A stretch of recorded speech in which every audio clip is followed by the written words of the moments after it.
how many are confined at this point in time, and you just don't like it? To get through it means to lose. Lose the battle, quit fighting, and let God work on your life. Last verse.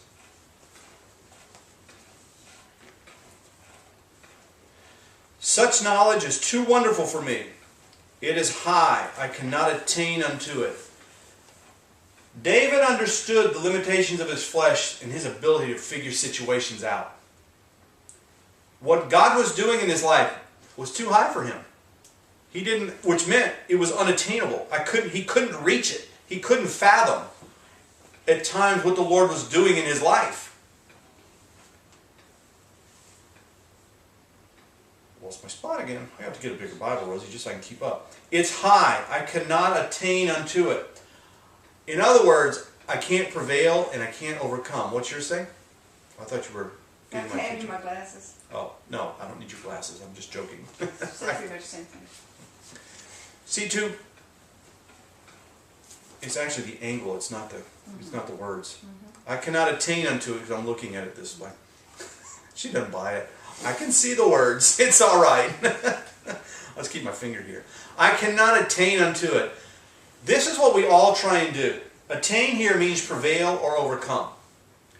We all want to overcome what God's doing in our lives or prevail over against what He's doing.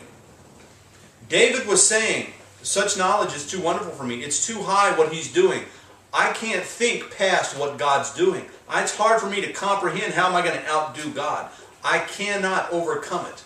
He knew he couldn't overcome it. He lived accordingly. Until you come to the place of, Lord, you're working in my life and I can't overcome you.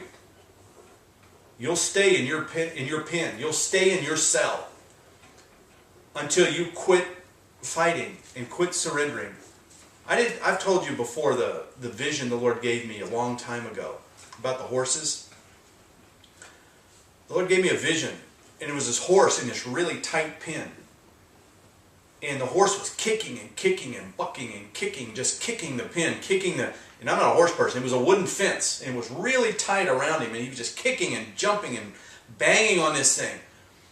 And it was a vision I had. And I said, Lord, what is this? What am I looking at? And He said, Jerry, that's you. That's you kicking. And the fence is the hand of God in your life. The will of God in your life. And you're kicking against the will of God in your life. This is not what I have for you. And I saw this other horse, a trail horse, or a horse that was being used by a rider. And He said, this is what I want to make of you. And then He showed me a cutting horse. But He said, I actually want you to be a cutting horse. Because the cutting horse does what the rider wants. He just doesn't have to be told. When the cow goes left, the horse goes left. When the cow goes right, the horse goes right. He doesn't have to be prodded by the rider to do it. He already knows what to do because he's been trained by the rider. And he's given his will over to that rider. Is that right? Yeah, I'm thinking of that video we saw of that girl and that cutting horse. Yeah, there was a video of a girl we saw. Somebody sent us on Facebook of a cutting horse. And the horse just did. She rode it with no bridle, no saddle. No bridle, no saddle, no spurs, nothing. She rode it bareback and was just holding on to the mane and to keep her on. But the horse knew exactly what she wanted and did that. Most of us are the horse in the pen, kicking and kicking and kicking. God doesn't want you to kick. He wants you to surrender. But He starts out with, I already know you. I've already searched you. I'm already intimately related or know you. I've got intimate knowledge of you. That's the word I'm looking for. I know what's going on in your life. I know the direction. I know what you feel. I know what you want. But I know what I'm doing. Yes. And that's what I want. He will beset you in front and behind until you surrender. And surrendering is, there is no way backwards. There's only the will of God in front of me. There is no way out in the flesh. There's only the Spirit of God. There's only the moral character of Jesus in front of me. That's what I live from this point on. And at that point, He can take this off of you and move you forward. How many want that? I mean, we want it, but how many want to go through it? Nobody wants to go through it. But there's no way to get from here to there without having him work on your life. But David saw and understood, this is the work of God in my life. If you can see and understand that, it makes it bearable and will take the devil out of the situation. Because it takes the devil out of your head saying, this is what I'm going to do. This is what I'm doing. God doesn't love you. If He loved you, you wouldn't be going through this. This isn't God. Oh no, the Lord doesn't work this way. You're supposed to live a blessed, happy, peaceful, joyous, no problem life. Well, show me that one in the Bible. You can be blessed, you can be happy, you can have the peace not as the world gives, you can have joy, but trials and tribulations are promised. Sorry, that's just life. But you can go through it all victoriously. I mean, if we've got to base off a life, look at the life of Jesus. Look at how His ended. It wasn't happy-go-lucky. You know, get beat senseless and crown of thorns and ripped to shreds and then finally crucified.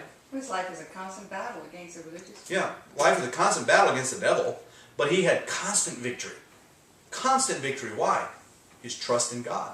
His faith that God had him there, that he walked in the will of God. Was he tested in that? Yes. Lord, I don't want to go through this. Nevertheless, not my will, but yours be done. Take him out, put us in situation, same thing. God, I don't want to go through this.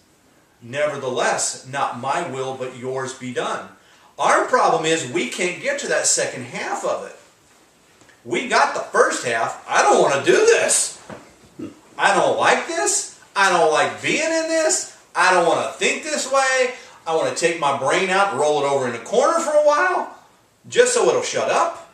I don't want to do this. We have to come to the place of nevertheless, not me, but you. And that's where David came to. Lord, I've got to go through this. You've got me here. Let's get it done. Lord, you already have searched me. You already know me. Let's get this thing done so we can go on to the victory that I want to live. Amen? Amen. Amen.